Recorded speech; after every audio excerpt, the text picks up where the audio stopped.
It's Annie with Soap Allure, and I wanted to talk today about hydrosols, which I'm fixing to start putting in my soaps. As you can see, these are peace roses right here, and they have a wonderful smell. It's sweet, and it has a really full aroma. And hydrosols are basically, a simple example here, rose petals boiled in distilled water. And then after a period of time, they'll lose their color, and what happens is you have rose water. Rose water has been used for centuries, and even Queen Elizabeth used rose water because back then they didn't believe in bathing, and it definitely, I'm sure, helped. So what I'm going to do in this video is show y'all the basics of hydrosols, so that you have a basic understanding of what's going to go in my soaps, and I'm going to show you how to make a hydrosol. And of course, the hydrosols I'll be using are from Essential Depot. And okay, everybody, I've got the rose petals.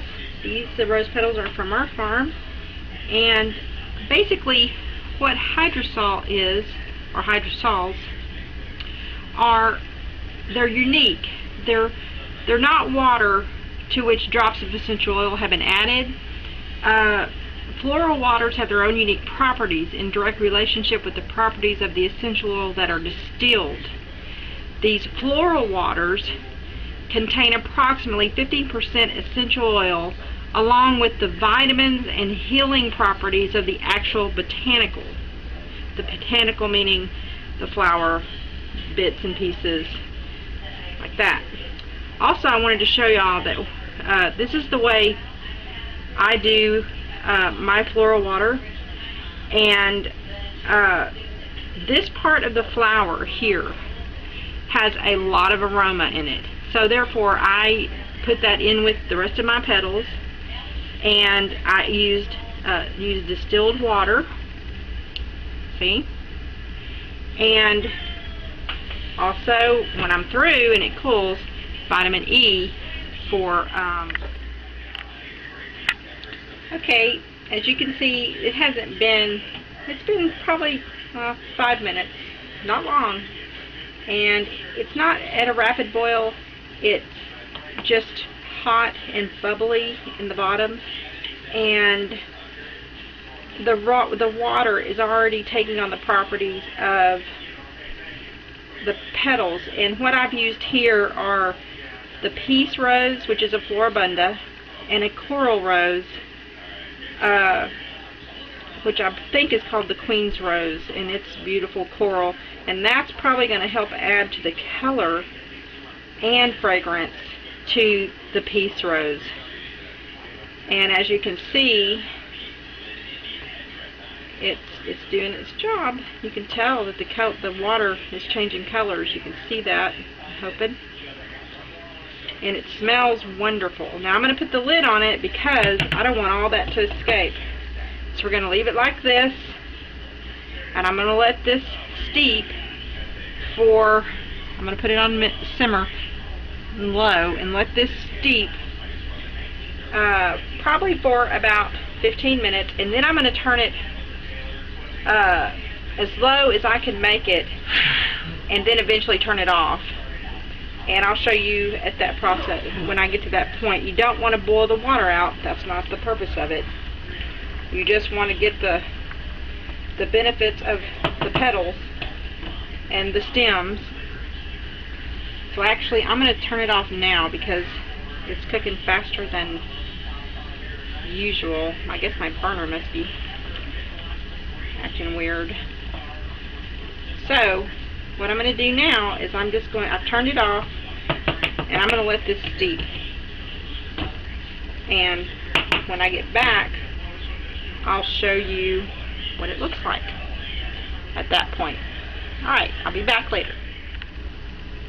Okay, it's been about an hour, and I've just let this sit and steep, is what I've done.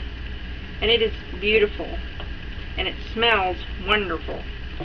So now what I'm going to do is I've added 2 caps of my vitamin E oil into my bowl, and I'm going to strain this into this bowl. So I'll be right back. Okay, as you can see, these are my rose petals, and I have strained them. This is what's left in the pot, and I usually put this in our compost pile. And then, okay, now I've strained my rose water, and I wanted you to see the color, and so I put the white towel underneath so that you could see the rose color in there, and it smells wonderful. It smells just like roses. And of course I have my 2 caps of vitamin E, which would equal 2 teaspoons, and I have clean, sterile ice trays, which I'm going to put this in the ice tray and freeze it at this point. And that's going to help preserve all the nutrients and the properties and the good things within the water. So let me see if I can do this. It's probably not a good idea. Let me go get a ladle or something. Hang on just a second.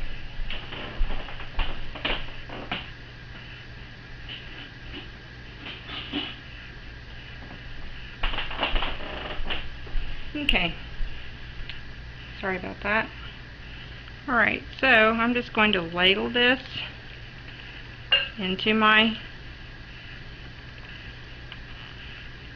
ice cube trays. You can even see the beautiful rose color. It is so pretty.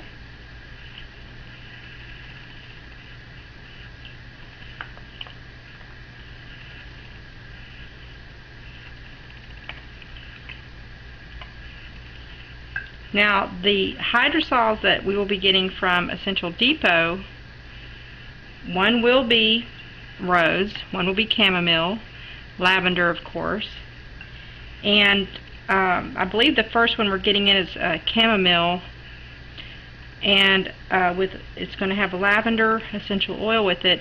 That's going to be great for sunburns and going to the beach. Great beach soap. I chose that, of course, because, you know, we're on the verge of our